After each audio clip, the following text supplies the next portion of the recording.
Pedro I was the only surviving son of King Alfonso XI of Castile and Maria of Portugal. His father never cared that much for him or his mother.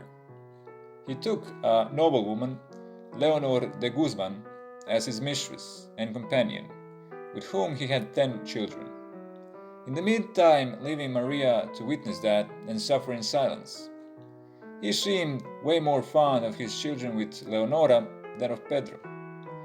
He gave away the most prestigious titles in the kingdom to his sons by Leonora. Showered by love and affection, Leonora and her children felt safe, even though her legal status was one of a mistress and not of a wife, and her children were not recognized as legitimate and lawful heirs of the king.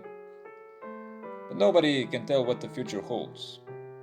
Day after King Alfonso died, the new King Pedro, with the help of his father chief advisor, Alfonso de Albuquerque, orchestrated arrest of Leonor and her sons. Soon after her arrest, Leonor was executed in Toledo on the orders of Albuquerque. One of her sons, Tello, requested an audience with King Pedro.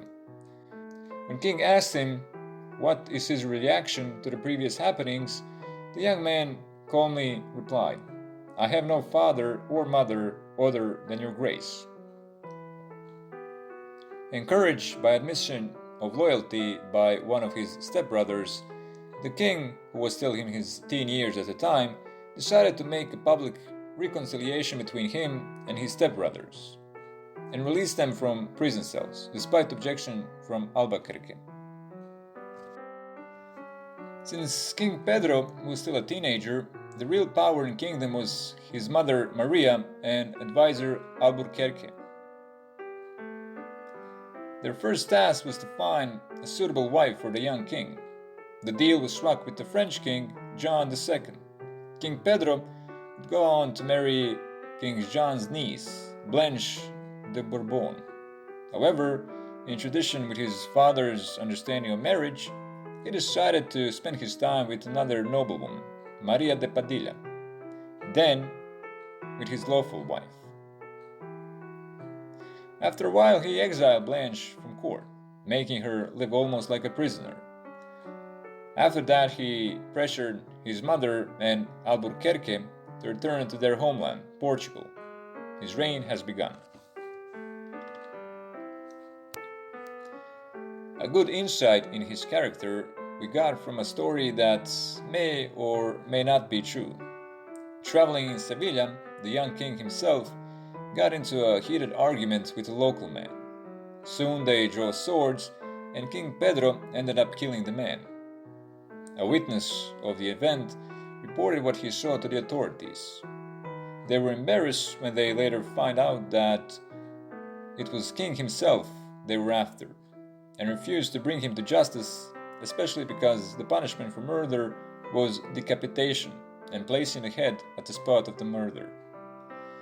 However, the king wanted to serve justice to his victim. Since losing his own head might cause some inconvenience to him, he ordered a statue of his head to be built and placed at the spot where he killed the man. As a known womanizer, one love affair too many may have cost him his kingdom in the end. By the age of 21, Pedro might have been involved in 3 marriages. Before his official marriage to Blanche, rumors said he married his longtime mistress Maria de Padilla, but he cut ties with her abruptly, placing her in a convent to seduce a young noblewoman, Juana de Castro, from the powerful Castro family, promising a marriage between him and her. One day after the so-called marriage, he abandoned her and got back to Maria. This was the moment his enemies were waiting for. His old advisor, Albuquerque, returned to Castile and initiated a rebellion against the king. He was joined by king's stepbrothers and powerful Castro family as a retaliation for a trick a king played on Juana and all of them. The king was soon defeated. after the king's mother, Queen Maria of Portugal, surrendered the last castle into the hands of the rebels. His mother and his stepbrothers soon took the reins of power in the kingdom, after Albuquerque suddenly died from illness. However, the reign of his enemies were short-lived. The new regime was highly unpopular, and with the army of loyalists, the king came back to the throne, but this time with vengeance in his eyes. The nobles who repented and asked for mercy were killed on the spot. He ordered a killing of his mother's longtime lover just to spite her. He exiled one of his stepbrothers, Enrique, out of the country and made peace with the rest of them, or that's what he wanted them to think. One evening he invited his other stepbrother to his castle to have a nice meal and to bury the war hatchet. He took him to the courtyard where king's men beat him to death. After that, the king went to have his meal just a few meters away from the place.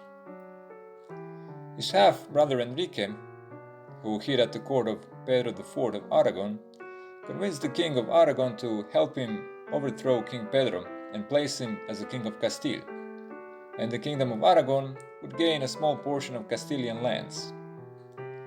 After a few years and bankruptcy of Aragon, they still managed to take the throne and throw King Pedro out of the country.